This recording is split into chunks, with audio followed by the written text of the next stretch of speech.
आयु, बुद्धि, बल, आरोग्य, सुख और प्रीति को बढ़ाने वाले, रसयुक्त, चिकने और स्थिर रहने वाले तथा स्वभाव से ही मन को प्रिय ऐसे आहार अर्थात भोजन करने के पदार्थ सात्विक पुरुष को प्रिय होते हैं। कड़वे, खट्टे, लवणयुक्त, बहुत गर्म, तीखे, रूखे, दहाकारक और दुख तथा चिंता तथा रोगों को उत्पन्न करने वाले आहार अर्थात भोजन करने से पदार्थ राजस पुरुष को प्रिय होते हैं। तथा अधपका, रस रहित, दुर्गंध युक्त, बासी, उच्छिष्ट तथा जो अपवित्र भी है वह भोजन तामस पुरुष को प्रिय होता है। अब थोड़ा भोजन को भी समझ लेना, क्योंकि कृष्ण स्वयं 56 भोग के शौकीन थे और उन्हें भी खट्टा बहुत पसंद था।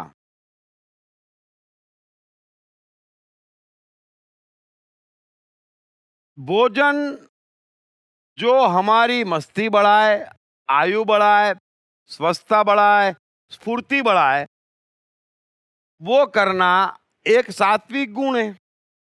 वैसे ही राजसी और वैसे ही तामसी। और तामसी विशेष रूप से समझने लायक है अधपका, रस रहित, दुर्गंध युक्त, बासी, है ना, ये तामसी भोजन है।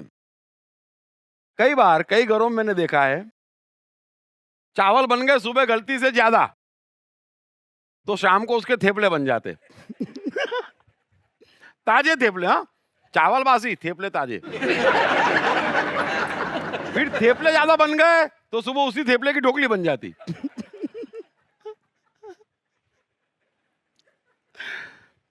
और वानगियां खोज खोज के लाते। तो मैं तो गुजराती घर में पैदा हुआ हूं, जानता हूं अच्छे से। चलो ये तो मजाक की बात थी।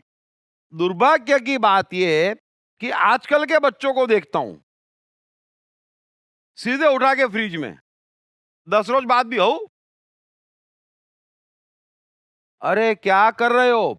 अच्छा उनको देख लें, उनकी हरकतें दिखती है, कमाल कमाल की बातें करते, मैं तो घबराता हूं।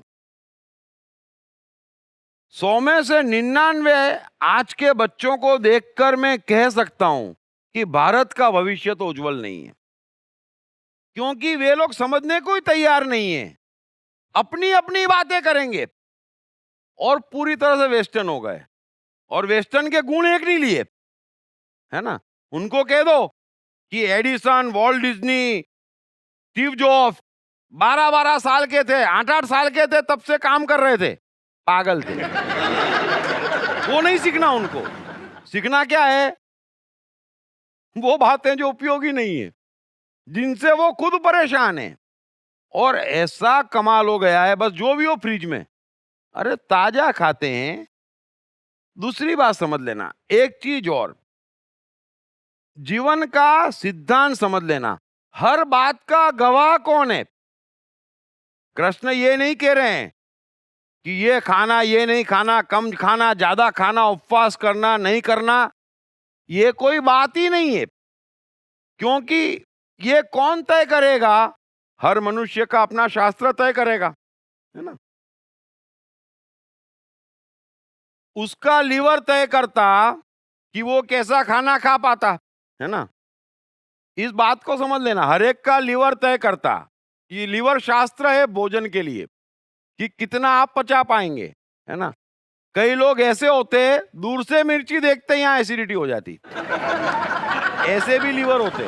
तो सवाल लीवर का है, लीवर को जैसा ट्रेंड करो वैसा हो जाता। और मैं आपसे कह रहा हूं, आप समझ लेना, कभी भी जब आपका लीवर गवाही नहीं दे कि अब खाना नहीं जाएगा या ऐसा खाना नहीं जाएगा, कई दिन ऐसे आते, आज खाना ही नहीं जाएगा, है ना। कई दिन ऐसे आते, आज तो सादा खाना पड़ेगा, लीवर ही कह देता है आप डालना मुंह में, मुंह रिजेक्ट कर देगा। कई बार आप चाहे जितना तीखा खा सकते, और कई बार इतना सा तीखा भी बहुत तीखा लगता, लीवर कह देता, रिजेक्ट कर देता है। कई बार आप 6 रोटी खा के भी ऐसा लगता कुछ नहीं खाया, और कई बार 1 रोटी में ऐसा लगता तो प्रमाण क्या है? आप समझ लेना, हमारे जीवन का सारा प्रमाण हमारे भीतर से आता है। ये इंडिविजुअल है। ये कहना ही गलत है कि ये खाओ और ये मत खाओ, है ना? ये तो कहना ही गलत है। सो मेहरबानी करके ये गुण जीवन में अपना लेना। शरीर मन को प्रभावित करता, मन आत्मा को, ये कनेक्टिविटी है। शरीर महत्वपूर्ण है। लीवर जिस बात की गवाही नहीं देता उसके खिलाफ मत जाना, और लीवर जिस बात की जितनी गवाही देता है उससे उसको रोकना मत, है ना? मैंने ये भी घर घर में झगड़े देखे हैं। अब एक आदमी की खुराक ऐसी है कि 3 थाली भर के दाल चावल खा लेता, और एक आदमी नहीं खा पाता, तो दोनों के पीछे पड़ जाते। इतना खाया जाता? अरे खा तो रहा है, खाया क्या जाता? सबूत दे रहा है, खा रहा है वो। और एक को कहता तू खाता ही नहीं, अरे खिलाना मत, मर जाएगा वो। अब अपना अपना लीवर, अपनी अपनी प्रकृति, उसमें भी टोकना, खाने में भी टोकना। हम कोई भी चीज दूसरे के हाथ में छोड़ने में मानते ही नहीं है। ये गलत बात है। अरे हर कोई मनुष्य है, जीवित है, खुश रहना चाहता, वो जानता। उसको इतना समझाओ कि भाई तू चेक कर ले, तू फंसे ना, उतना खा, बस इतनी सी तो बात है। मेरे को ये पसंद है, तेरे को क्या करो, मर जाएगा आदमी। दीप त्रिवेदी द्वारा लिखित मैं गीता हूँ है अमेज़न की नंबर 1 बेस्ट सेलर। साथ ही भारत के प्रमुख बुक स्टोर्स में भी मैं गीता हूँ है एक बेस्ट सेलर। मैं गीता हूँ भगवत गीता की साइकोलॉजी पर संपूर्ण 700 श्लोकों की एक अभूतपूर्व व्याख्या।